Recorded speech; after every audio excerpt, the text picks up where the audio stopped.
ole tun truma chuan background no te ignore mai taila tun truma chu celebrity khovel huapa milar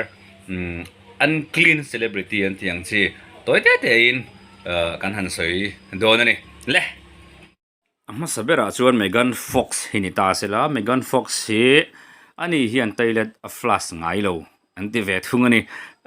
chana kha vazok man to big si lo kan zo thei box si lo wa kan the che lo various room ate an lu hian enge moni various room ate lu hian toilet hi a flash ngai lem lo ani ome Johnny Depp hi a tho hi arim chle ania soyania chumi chu chana chu zial azuk na satwang in an soya tourist film Angelina Jolie nena an channa khata anin fop lai khami scene an sut don po khan Angelina Jolie hian min kendi e turin alo ti to nge ani singar lar tak mai kesa en vele chinila ani po hi aka rim che theile nia soyania mak angreng tak mai chu he singer hian a hati fainan hian Jack Daniel amang thi nan ti te tat chumale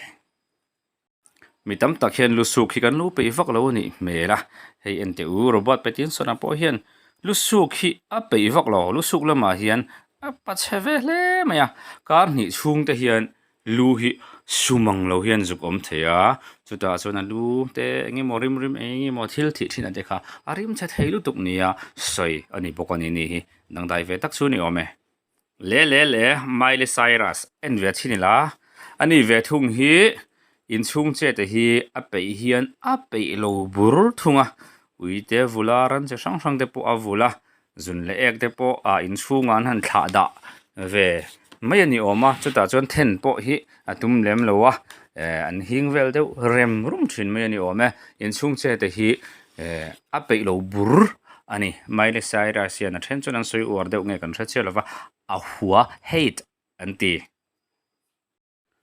thang thar chuan kan hrevak lo mai theya Julia Roberts a hi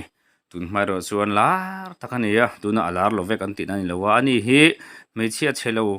tak ania tin lar mai ani boka chuti lai chuan in bual hi ape lem lova ha in bual mangai lo ani an soidan na chuan Julia Roberts hian environment lam hi akhera maya tui man tlem tum chuta chuan tui man tlem dana zir nia soide po nia chuti na ka lai chuan hei deodorant kan tiang chi engani zak noi han hna yang chi i ti mai tiang zak khadam doi te kan ti thina ka khat tiang la ka amang du der lo mangai der lo an ti ni chumole le Orlando Bloom en ve chin la ni hi ani ve thung hi a hati faina ti ma yang floss an tia mouthwash ang chi tho hi ni mela ke ni lam chon kan mang ngai chi alova khatiang chi kha akal sen zeng zum maya a chang le pik pet puat ani mele soi hmanga hian anu pui bial nu kan ti don nge ka ti peri po khan a soi thina a soya mun tina khumsi ra te kara te chauka do kana te khatiang chi kan akal san zeng zum maya a pachet na lam tak te po ani ve ome thil mak ve deuh mai pakhat chu Courtney Cox chungchang a hi ni ta ani hi ke ni chon kan kha thiam chi lova an soidana chuan truck driver rimanam an tireng wata truck driver rima po chu kan kha chong lem lova hi a pasal hian a pasal hlui ex husband ina asoi nia sonia truck driver rimanam thei lutuk alo ti ni ome enge truck driver rim chu kan kha chi love truck driver te chuan ha zia te an tumru zia te an chau thin zia te kan kha the ome khamia engemo rim engemo chuak veng chi a kha lo ani mai che engpo ni ta sela pa ngai vengvong me che pa ngai vengvong tan chuan lo rim tui lo ani thei ome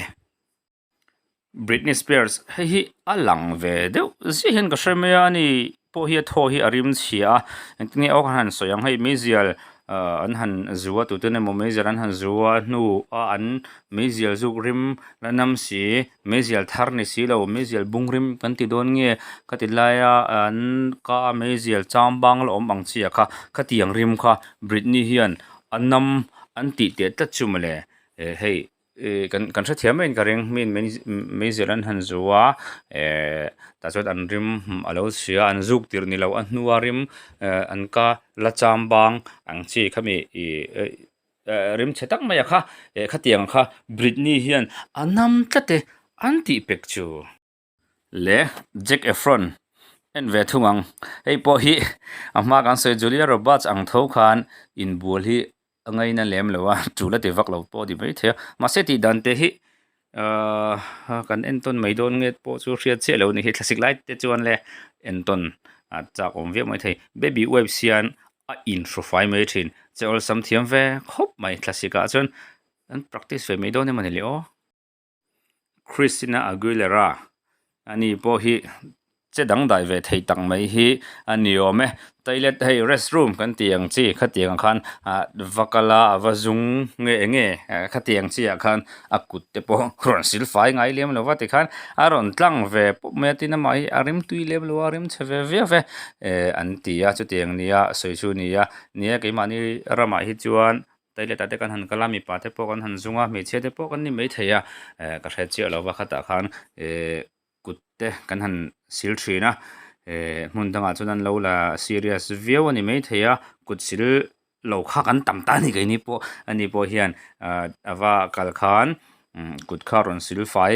ngai lem lova ani ang khan ron chuak ve to mai thina ni ome a singer lar zet mai Jessica Simpson po hi abang big lo he singer lar tak mai hi a mel en hai ai hian ha hi anot phei vak tat lo